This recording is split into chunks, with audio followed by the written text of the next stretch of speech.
In the final stages of cancer, my only chance at life-saving chemotherapy was bought out by Frank and given to Rachel, who was in the early stages. I gave up on the doctor's life-saving plan and swallowed strong pain-blocking medication. The price was organ failure and death in 3 days. During these 3 days, I gave up everything. When I handed over all my hard-earned assets to Rachel, my parents smiled with satisfaction. When Frank presented the divorce papers and I signed without hesitation, he sighed and said I was very understanding. When I pushed Lily to call Rachel Mom, she excitedly said Mom was the best. Even when I gave all my properties and assets to Rachel, they didn't notice anything wrong. They just looked at me with contentment and said, "Our sensible Chloe has finally come back." But I'm also curious, will they remember me after I die? Under the doctor's pitying gaze, I swallowed the pain-blocking medication. I had 3 days left to live. After taking the medicine, I went to Rachel's hospital room. Inside, Dad was peeling an orange for Rachel while Mom chatted with her. When they saw me enter, the smiles on my parents' faces instantly turned cold. "What, done pretending to be sick and here to pick on Rachel again? Chloe, I'm warning you. Don't you dare bully Rachel while we're here." Dad glared at me, his tone icy. Our Wilson family has always had strict discipline. I don't know where you learned such bad behavior.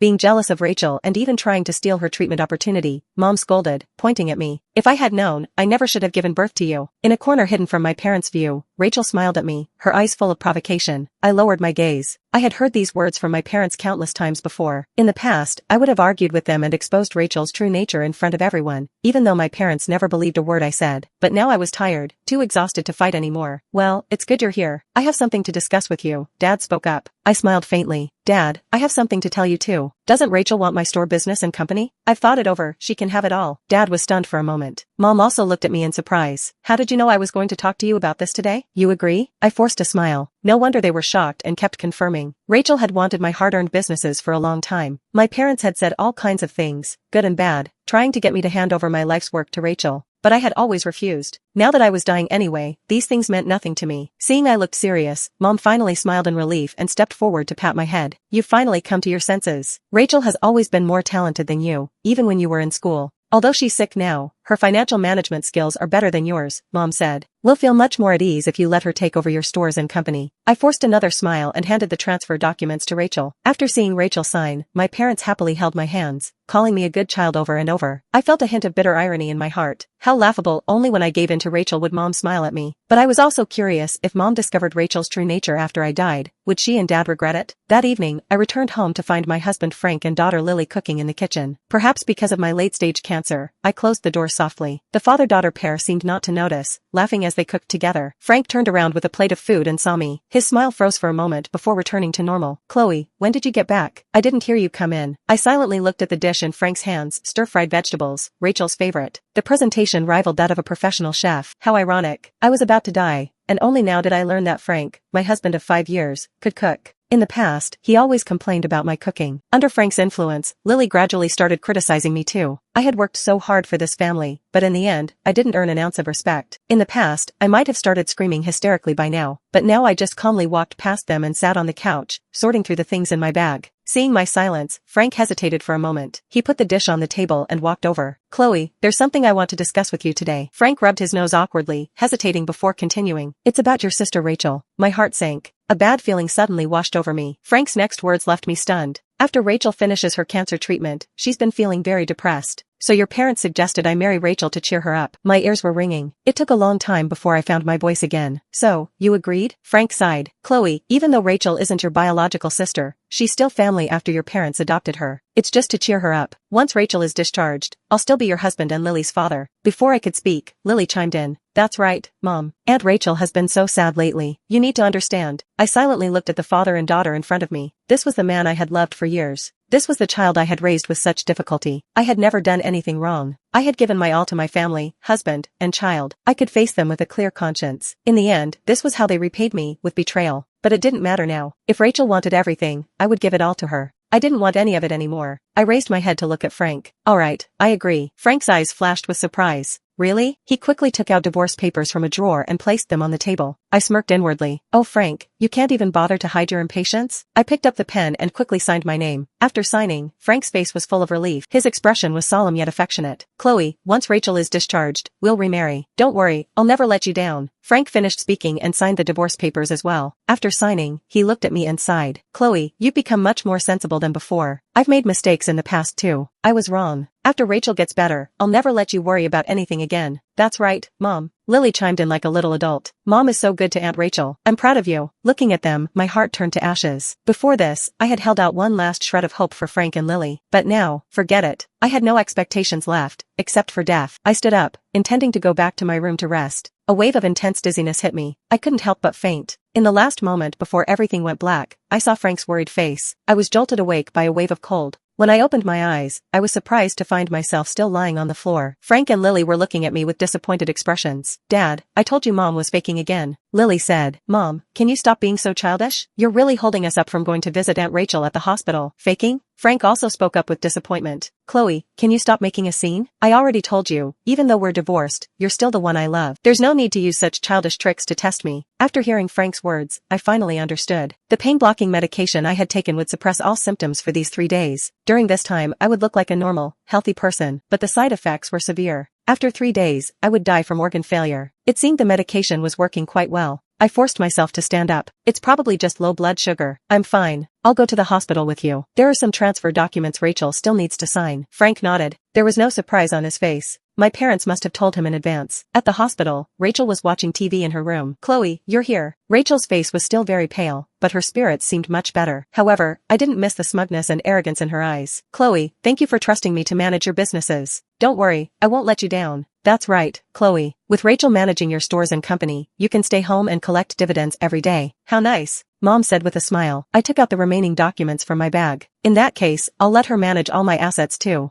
That way I won't have to worry about anything in the future. Everyone in the room froze. Chloe, are you serious? You want to give Rachel all your assets? Frank grabbed my arm, his eyes full of shock. This time it was my turn to be confused. In the past, they had always sided with Rachel. Whatever Rachel wanted, they gave her. If I refused, they would berate me endlessly. How come now that I was giving Rachel everything, they suddenly didn't understand? Dad was the first to recover. His eyes were full of approval. This child has finally come to her senses. Our efforts in raising you weren't wasted. Chloe, it's good that you've learned to accept your sister now, Mom added. From now on, you two can live well together. Even when we're old, we can rest easy. Rest easy? Dad, Mom, you've been fooled by Rachel's act for too many years. Do you really believe Rachel will manage everything well? My head started spinning again. My nose felt itchy. When I touched it, I realized it was a nosebleed. Chloe, why are you getting a nosebleed? The weather isn't even dry, Mom asked. I paused as I wiped the blood. In the end, I couldn't help but look at them and speak. Dad, Mom, if I really died from illness one day, would you regret it? But Mom's expression didn't even change. She just smiled and glanced at me. Your face looks so healthy. How could you possibly die from illness? Don't say such unlucky things. Yes, Rachel is different. We need to make sure she gets proper nutrition once she recovers, Dad said, looking at Rachel with concern. I agree, Lily chimed in. Mom looks so healthy. Aunt Rachel is the one we're most worried about. The last glimmer of hope in my heart disappeared completely. I had nothing left to look forward to. I lowered my head to look at Lily and smiled as I spoke. Lily, didn't you always want Rachel to be your real mom? I agree now. Rachel is your mom now. Why don't you call her Mom? Lily's eyes lit up with joy. Really? I smiled faintly. After you call her Mom, you can always eat the food she cooks and have her accompany you from now on. Isn't that what you've always wished for? Are you happy? Lily jumped up excitedly. Yay, Mom is the best. Thank you, Mom. With that, Lily let go of my hand and hugged Rachel. My parents and Frank watched the scene with satisfaction. I turned to leave, taking one last look at them. My parents were playing with Lily alongside Rachel. Frank was watching with a smile. No one noticed me. I closed the door to the hospital room and left. With only 1 day left until my death, I had nowhere to go. My life had been so busy and rushed. I had never taken the time to truly enjoy myself. I booked a ticket to Bee City to see the ocean at night. I had wanted to go hiking too, but I couldn't hold on any longer.